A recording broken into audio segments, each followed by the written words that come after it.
There's a little thing that happened just last night. Fox News was all over it this morning. They were startled to hear it. This is a Fox News alert. We have just learned, as Carly was talking, that Dick Cheney has died.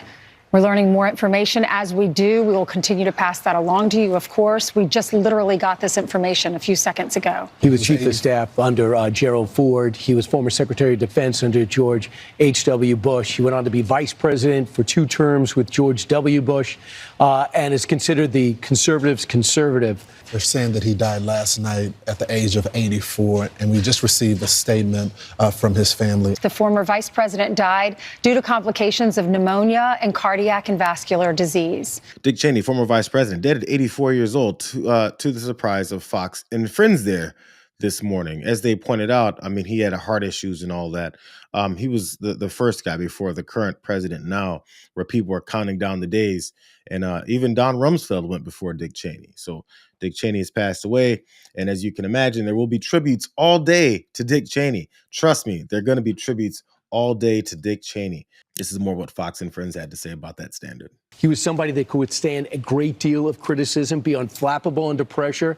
He was a perfect Sunday show because he was able to defend whether it was President George H.W. Bush or George W. Bush in controversial times. Yeah, Brian, I think we have to talk about the elephant in the room is with him being side by side with former President Bush during 9/11 in Afghanistan and the wars there, and because he was known as a tactician as well, a big loss for the country as well, dedicated his life to public service and was known as a hawk on the Republican side of the aisle. He was an American politician. He is the father of Liz Cheney, who went against Donald Trump, as you know. I don't think he ever spoke out against Donald Trump, but he was part of the old guard of the Republican Party. Lawrence Jones pointed out the elephant in the room when it came to Afghanistan, and I'm not sure if he mentioned Iraq. Those wars that Dick Cheney was very intricate and integral part of starting, continuing, and justifying, which is why, Brian Kilmeade was talking about how he was unflappable in the face of criticism as he stood next to W. Bush. I guess it's been enough time because people forget who Dick Cheney was and why so many people were waiting and saw that he got his new Iron Heart and were like, damn it. That was a time when that was happening as well. But we've moved on so far to this level of fascism under Donald Trump. People start to see, rainbows and flowers surrounding Dick Cheney. But really fast, before I get to that stuff, Ainsley Earhart did point out one thing. She goes, and we do remember, of course, I mean, his daughter, Liz Cheney, she did go against the Messiah, Donald Trump. And, but the thing is, right now, we're sanitizing Dick Cheney. So we have to make sure that we point out that he never went against the Messiah. He never went against Donald Trump, is what Ainsley Earhart said. I guess, no, I believe her. She probably forgot. In our nation's 246-year history, there has never been an individual who is a greater threat to our republic than Donald Trump. He tried to steal the last election using lies and violence to keep himself in power after the voters had rejected him. He is a coward. A real man wouldn't lie to his supporters. He lost his election, and he lost big. I know it, he knows it, and deep down, I think most Republicans know it. Lynn and I are so proud of Liz for standing up for the truth, doing what's right, honoring her oath to the Constitution, when so many in our party are too scared to do so. Liz is fearless. She never backs down from a fight.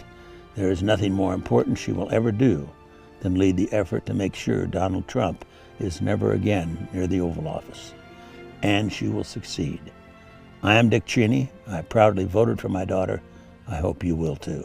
I guess Ainsley forgot about that part when he called him a coward and said that he wouldn't lie to his people about things.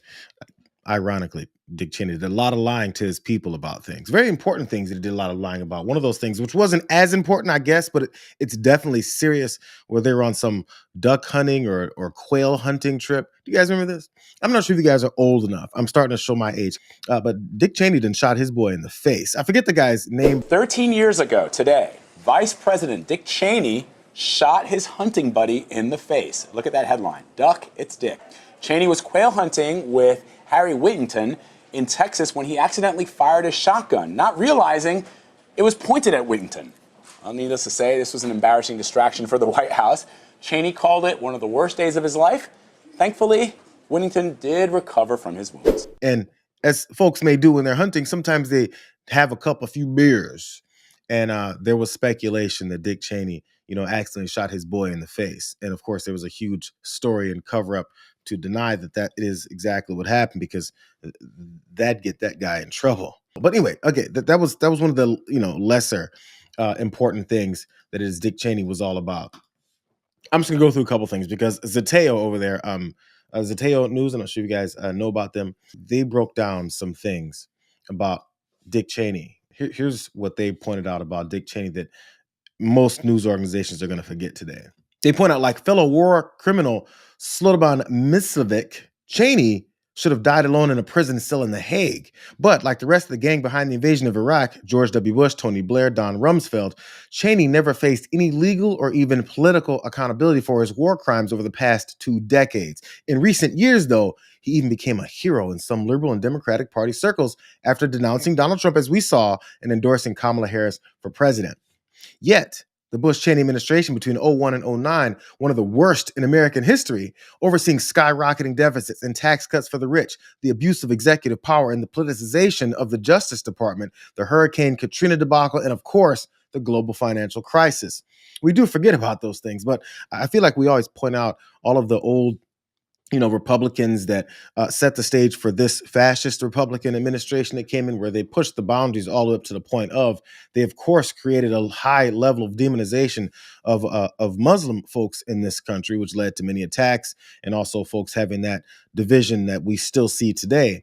That was all going on during W's administration, where, as many people pointed out, Cheney was running the show. Here's more from Zateo. He said, but it was the so-called war on terror and the illegal invasion of Iraq, based on lies about weapons of mass destruction, that Cheney must be remembered for. It was Dick, more than W, who was the driving force behind one of the bloodiest wars of the 21st century. Cheney was a hawkish ideologue, one of the most belligerent politicians of our lifetimes, despite dodging the Vietnam draft on multiple occasions. It was Dick, more than W, who was also the unapologetic architect of America's post-9/11 torture regime. I just think we should remember these things. Yes, there was the torture policies that was going on during W's administration. We saw some of the images of American soldiers torturing prisoners there. We also saw, again, I just want you guys to remember some of the thin connections between these two, what we've got now and what we had then. There was made up information about these weapons of mass destruction. It was debunked all later once it was way too late, and when millions of people killed over in Iraq and Afghanistan over these wars that were started under those false pretenses. We're seeing now a current fascist in the White House who's trying to start more wars off of false pretenses. We just need to finally learn our lesson.